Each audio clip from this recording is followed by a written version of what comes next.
반갑습니다. 오늘의 사연 시작하겠습니다. 최근까지도 아이 갖는다고 이것저것 시도해보고 했던 것 같은데 처형 몸만 상하고 별 효과는 없었습니다. 그런데 그 과정에서 아이가 안 생기는 게 네 탓이니 내 탓이냐 하면서 동서랑 자주 싸움이 있었던 것 같습니다. 처형네랑 저희 집이 동네는 다르긴 한데 차로 움직이면 20분 정도 되는 거리밖에 안 되거든요. 그래서 처형이 동서랑 싸우면 저희 집에 와서 머물다 가고 그랬습니다. 저희도 아들 둘이 어려서 애 엄마가 엄청 고생이거든요. 그래서 울고불고 질질 짜고 있는 처형을 달래주는 몫은 항상 제 역할이었습니다. 아내도 술을 좋아하긴 하는데 둘째 때문에 술도 못 마시고 하니 결국 처형 술 한 잔 주면서 달래주는 일은 항상 저의 몫이나 마찬가지였습니다. 처음에야 사정이 딱하긴 했는데 솔직히 저도 회사 일 마치고 오면 온몸이 천근만근이었는데 억지로 처형 술상대까지 해줘야 되는 상황이 좋지만은 않았습니다. 그런데 처형 넋들이 들어주면서 몰랐던 사실을 알게 되었는데 동서가 제정신처럼 보이지는 않더라고요. 나이는 이 집안 식구들 중에서 제일 어린데 성격이 아주 보통이 아닌 것 같았습니다. 다혈질이라서 욱하는 성질이 있어서 돌발 행동도 많이 하고 젊은 시절에 어디서 좀 놀았는지 입도 걸걸해서 한번 삔또가 나가면 그게 집 밖이 되었든 누가 되었든 간에 가리지 않는다고요. 그러니 행복하자고 결혼한 처형이 5년 가까운 결혼 생활하면서 얼마나 고생을 했을지 이해가 가더군요. 그래서 그 이후부터는 귀찮아하지 않고 처형이 또 무슨 일이 되었든 우리 집으로 피신을 오게 되면 저도 눈치 주지 않고 잘해줬습니다. 차라리 이혼하라고 조언까지 해주기까지 했습니다. 그래봐야 처형도 똑같이 30대 초중반인데 요즘 갔다 온 거 가지고 뭐라 하는 사람도 없고 처형은 아이도 없지 않냐고요. 참아가며 사느니 차라리 한 살이라도 젊을 때 새 사람 만나서 새 출발하는 게 어떻겠냐 했지요. 처형은 못할 소리 하지 말라면서 아무리 그래도 어떻게 이혼을 하느냐, 세상이 바뀌었다고 해도 사람들이 색안경 끼고 보는 거 똑같다고 하면서 주저하는 모습이었습니다. 본인 인생인데 제가 이래라 저래라 할 것도 아니고 그러냐고 하고 말았지요. 그냥 제가 해준 말은 조언 정도로만 들으라고 했습니다. 그런데 또 막상 이혼한다는 생각을 하니 처형 입장에서 뜨끔했나 봅니다. 그 뒤로부터는 한동안 싸움이 없던 건지 저희 집에 울면서 찾아오는 일이 거의 없었거든요. 좋은 게 좋은 거라고 어쨌든 둘이 사이가 좋아진 거면 잘된 거지 하고 말았습니다. 그리고 나서 얼마 뒤에 좋은 소식이 들려오더라고요. 드디어 처형이 아이를 가지게 된 겁니다. 그것도 그런 게 저희는 결혼도 더 늦게 했는데 아이가 둘이었는데 처형은 아무 소식은 없었으니 얼마나 오랜 기다림이었겠습니까? 이제 애도 생기고 하면 동서도 처형한테 함부로 대하지 못하겠지 싶었고 축하해준다고 저희가 비싼 밥도 한턱 거하게 쓰고 축하해주고 그랬습니다. 그런데 그렇게 축하해주고 나서 얼마 지나지 않아서 처형 아이가 잘못되었다는 안타까운 소식을 듣게 되었습니다. 이번한 처형 보러 간다고 부랴부랴 찾아갔죠. 아내가 애들 시댁에 맡기고 온다고 부랴부랴 먼저 차를 끌고 나갔고 저도 회사에서 곧바로 처형 입원한 병원으로 향했습니다. 병원에 가니까 장모님하고 처형이 이렇게 둘만 있더군요.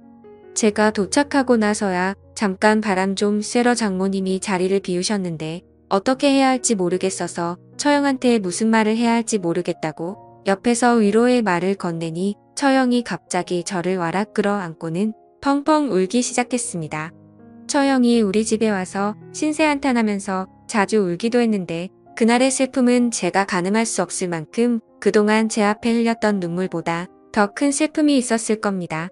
그래서 저도 처형 등을 토닥이면서 반대쪽 손으로는 머리를 쓸어내려주고 있었습니다. 그게 제가 무슨 다른 마음이 있던 건 아니고 정말 슬퍼하는 처형을 조금이나마 위로해주고 싶었기 때문입니다.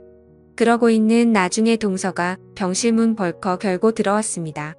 처형이 제 품에 안겨 있었긴 했지만 당황스럽지는 않았습니다.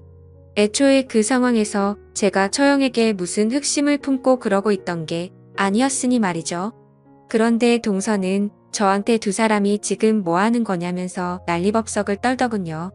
손이 동서다 보니 제가 나이가 어린데 저한테 큰 소리 치는 거 그런 거 평소에는 신경도 안 쓰고 그냥 넘어가는 편인데 아주 기세가 등등해서 저랑 처형을 아주 이상한 놈 취급을 하고 있더라고요. 저야 둘째 치더라도 지금 지 와이프가 애 떨어져서 병원에 입원한 상황인데 꼭 저딴 식으로 생각을 해야 했나 싶고 어이가 없어서 정신 좀 똑바로 차리고 살라고 한마디 해줬고 결국엔 둘이 싸움으로 번지게 되었습니다. 상황은 늦게 도착한 와이프가 장모님하고 같이 다시 병실로 들어오면서 일단락되기는 했는데 남편이라는 놈이 저래도 되나 싶을 정도로 어이가 없더군요. 아무튼 그 일이 있던 후부터 처형은 더욱더 저희 집에 자주 찾아오기 시작했습니다. 그동안은 그래도 뜸하게 찾아왔는데 이제는 틈만 나면 찾아오는 것 같더라고요. 둘이 사이도 안 좋아져서 그 뒤로 거의 집에서 말도 안 하고 그런다면서요. 거의 이틀 3일에 한 번꼴로 찾아오고 그게 나중가니까 아예 자고 가기 시작하고 자고 갈 때는 재울 곳이 머뜩찮아서 제가 거실 소파에 이불 피고 자고방에서 아내랑 둘이 자기 양보를 해줬거든요. 처형은 제가 자기 때문에 소파 생활을 하는 걸 보고 미안해하면서도 제부는 참 친절하다던지 자기도 제부 같은 사람을 만났어야 하는 둥 연상에 남자가 역시 좋구나 하는 둥 제 칭찬도 같이 섞어서 하기 시작했습니다. 저는 당연히 그게 저한테 미안하니까 제 기분이라도 좋으라고 하는 소리라고 생각했고 그러다가 문득 둘이 화해를 안 하는 게 혹시 그날 병원에서 제가 동서랑 대판 싸웠던 것 때문에 그러는 건 아닐지 하는 생각이 들었지요. 처형이 치근하기는 했고 언제든 우리 집에 찾아오는 거 괜찮다고 했지만 이 정도면 뭐 거의 같이 사는 거나 다름없으니 좀 그런 게 있었어요. 그리고 나 혼자 숙이고 들어가서 해결될 문제라면 충분히 그래도 되지 않겠나 하는 생각도 들었습니다. 괜히 제가 자존심 부린다고 해서 처형하고 같이 살다시피 하는 것보다 한번 화해하는 시간을 가져보는 게 좋겠다는 생각이 들어서 마침 여름 휴가가 남아있는 게 있어서 2박 3일로 짧게 온 가족이서 여행을 다녀오기로 했어요. 애들은 장모님께서 봐주시기로 했고 장모님께서도 둘 사이 좀 잘 좀 회복시켜주던가 아니면 아예 둘 다 이참에 정리를 하게 하던가 저보고 잘 좀 부탁한다고 하더군요. 거기에 마침 운 좋게 바다 근처에서 펜션 운영을 하고 있던 친구가 있어서 적당히 싼 가격에 2박 3일간 머물 기회가 생기게 되었습니다. 출발은 한 곳에서 각자 집에서 쓰는 차를 끌고 출발을 했는데 도착하고 보니 처형네가 먼저 도착을 해 있더군요. 그런데 둘이 벌써 티격태격 싸우고 있는 겁니다. 처형은 동서한테 제부 좀 본받으라고 하면서 성질을 부리고 있었습니다. 저는 그냥 천천히 운전하면서 아내랑 휴게소도 들리고 화장실도 다녀오고 하면서 천천히 움직였는데 처형네는 그런 거 상관없이 일단 직진만 해서 일찍 도착한 것 같더라고. 그 와중에 처형이 화장실이 급하기도 했는데 동서는 그런 거 상관없이 운전 오래 하기 싫다고 후다닥 도착 먼저 해버린 겁니다. 그래서 처형이 배려심이라고는 하나도 없다고 하면서 저랑 동서를 비교하면서 성질을 부리고 있었던 거고요.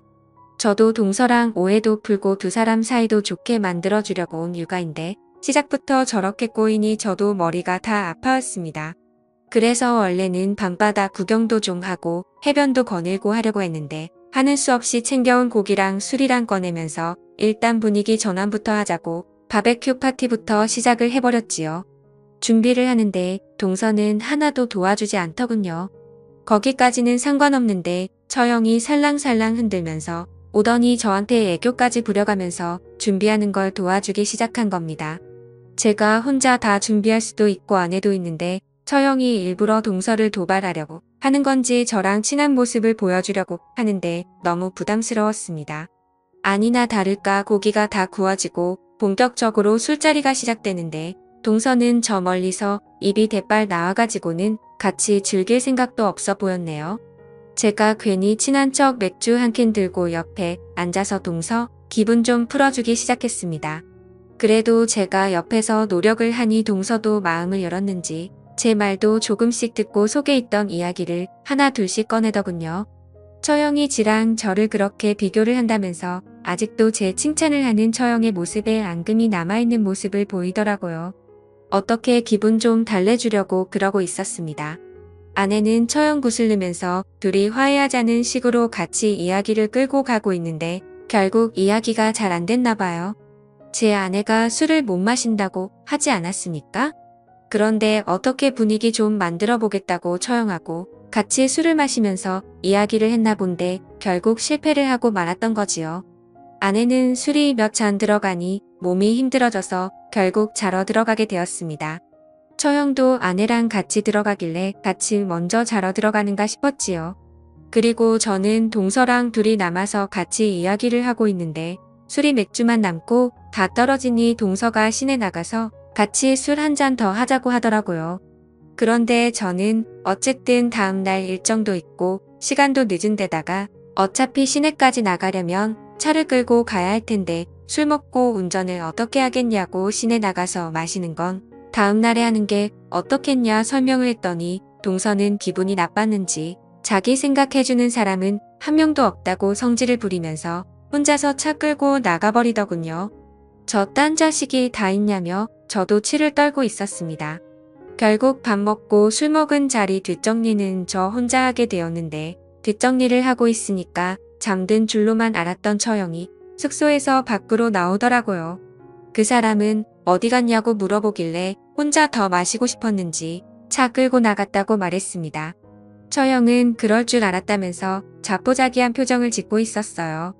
그래도 뒷정리 도와주는 사람이 하나 있으니 생각보다 일찍 정리가 되더라고요. 조금 피곤하기도 해서 저도 이만 들어가서 자려고 하는데 처형이 자기가 잠이 잘 안 온다면서 맥주 남은 거나 같이 좀 마시자고 하더라고요. 처형과 원래 술을 자주 마시기도 했기에 별로 불편할 게 없어서 그러자고 했는데 처형이 맥주를 한 캔씩 원샷을 하는 모습이 취하려고 일부러 저러는 건가 싶은 생각이 들었습니다. 아니나 다를까 술 기운이 확 올라와 있는 처형이 어지럽다면서 잠깐 기대서 쉬고 싶다면서 제 옆으로 와서 제 어깨에 머리를 기대는 거 아니겠습니까? 아무리 술을 잘 못 마셔서 먼저 취해 잠에 들었다지만 아내가 바로 코앞에 있는 숙소에 잠들어 있는데 이 광경은 아무리 아내라도 썩 좋아할 만한 장면은 아니었습니다. 처형이 거의 몸을 베베 꼬아서 저에게 안긴 듯 안기지 않은 듯 몸을 비틀어 저한테 기대고 있었거든요. 당연히 술 마시러 나간 동서가 돌아와서 이 광경을 본다면 이번에는 오해라고 설명할 만한 모습은 아니었습니다. 그래서 부담스러워서 처형한테 너무 가깝지 않느냐고 눈치를 줬지만 처형은 이미 그런 건 상관없이 저한테는 난데없이 자기 마음을 고백해오더군요. 전에 했던 말처럼 제부 같은 사람을 만났어야 했다. 제부는 참 다정하다 하면서 전에 자기한테 이혼하라고 하지 않았느냐고 멀쩡한 여자 이혼녀 만들었으면 그에 따른 책임을 져야 하지 않겠냐면서 제 말대로 자기가 이혼할 테니 앞으로 자기를 책임지라는 겁니다. 이혼하라고 말한 게 왜 책임을 져야 하는 거냐 물으니 자기가 이혼녀가 되었다가 다시 결혼 못하게 되면 아직 한참 된 나이인데 괜히 저 때문에 독수 공방하게 되는 거 아니겠냐고 하더군요. 그러니 제 말대로 이혼을 하겠으니 자기가 외롭고 힘들 때는 제가 언제든지 그 모자란 걸 채워줘야 한다는 겁니다. 그러면서 계속 제 쪽으로 몸을 틀어버리면서 자기 볼따구를 제 얼굴에다가 가까이 가져다 붙이려고 하더라고요. 조금 상황이 심각하다 싶었지만 잘해보려고 온 휴가인데 상황만 악화되고 얼마나 속이 상하면 저럴까 싶기도 하고 그래서 그냥 처형이 하고 싶은 대로 하게 내버려뒀습니다. 다행히 아내는 깊게 잠이 든 것인지 깨지 않았고 동서는 아예 휴가가 끝나는 날까지 들어오지 않았습니다. 알고 보니 그때 기분 나쁘다고 시내에 나가서는 그냥 그 길로 차 끌고 집으로 돌아가 버렸더군요. 처형은 이제 도저히 안 되겠다고 이혼하겠다고 하는데 솔직히 그때부터는 저도 걱정이 되기 시작했습니다.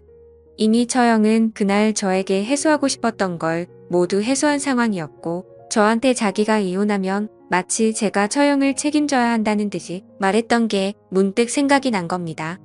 여태까지 이혼 생각이 없다던 처형이 왜 하필 저랑 그런 일이 있고 하루도 지나지 않아 마음을 바꾼 걸까요? 안 봐도 무슨 상황인지 뻔히 짐작이 되더군요. 이러다가 정말 저는 처형이 필요할 때마다 따라 나가서 풀어주는 놀이개가 되게 생겨버린 겁니다. 그래서 그때부터는 이혼도 생각해보라고 먼저 말하던 제가 처형한테 그래도 이혼까지 할게 뭐 있느냐고 말리기 시작했습니다. 그런데 이번에는 아내랑 장모님이 나서서 처형 편을 들더군요.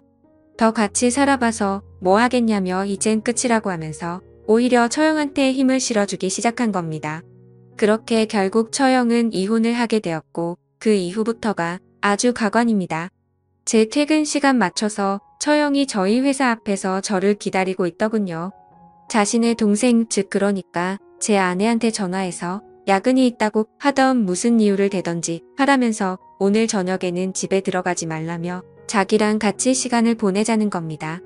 처형한테 이건 아니지 않냐고 몇 번은 설득을 해봤지만 도무지 말이 통하지 않더군요. 그래서 같이 좀 시간을 보내자던 처형을 뿌리치고 저는 그냥 집으로 들어갔습니다. 그런데 집에 돌아오니 아내가 말도 안 되는 소리를 하는 겁니다. 어떻게 자기 언니의 부탁을 거절할 수가 있냐고 하면서 말이죠. 처형이 이혼을 하더니 제정신인가 싶었습니다. 저희 회사까지 찾아와 같이 시간 보내자고 부탁한 걸 거절한 이야기를 다른 사람도 아니고 제 아내한테까지 했으니 말이지요. 그런데 아내의 이어진 반응을 보니 아내도 제정신인가 싶더군요. 아내는 당장에 다시 처형한테 돌아가서 처형이 하고 싶은 대로 하게 두라는 겁니다. 심지어 그날 휴가지에서 밖에서 제가 처형과 뭘 하고 있었는지 아내는 그 장면을 전부 다 지켜봤다고 하더군요. 심지어 동서도 그날 돌아오는 길에 처형과 제가 그러고 있는 걸 보고 이혼을 결심했다고 하는 겁니다. 결과적으로 처형이 원해서 한 것도 있지만 그날 저랑 있었던 일 때문에 동서가 이혼을 결심한 것이라 하더군요. 언니 인생을 그렇게 만들어 놓고 도망치는 건 사람이 할 짓이 아니라면서 저보고 처형을 끝까지 책임을 지라는 겁니다. 아내한테 그건 분명히 오해라고 설명하고 아무리 오해가 있다고 해도 남편을 지 언니한테 양보하는 동생이 어디 있냐고 저도 따져 물었습니다만 아내는 그런 건 중요하지 않다고 하더라고요. 가장 중요한 건 지 언니가 행복하게 살아야 한다고 하는 겁니다. 언니도 제정신을 차리면 더 이상 저한테 그러지 않을 거라면서 당분간만 언니 힘들지 않게 도와주라고 하는 겁니다. 그러면서 하는 말이 둘째 태어난 지 얼마 되지 않아서 아내도 몸이 힘들고 솔직히 저랑 생각도 없다고 그동안 저한테도 처형이 같이 있으면 서로 좋은 거 아니겠냐고 하더라고요.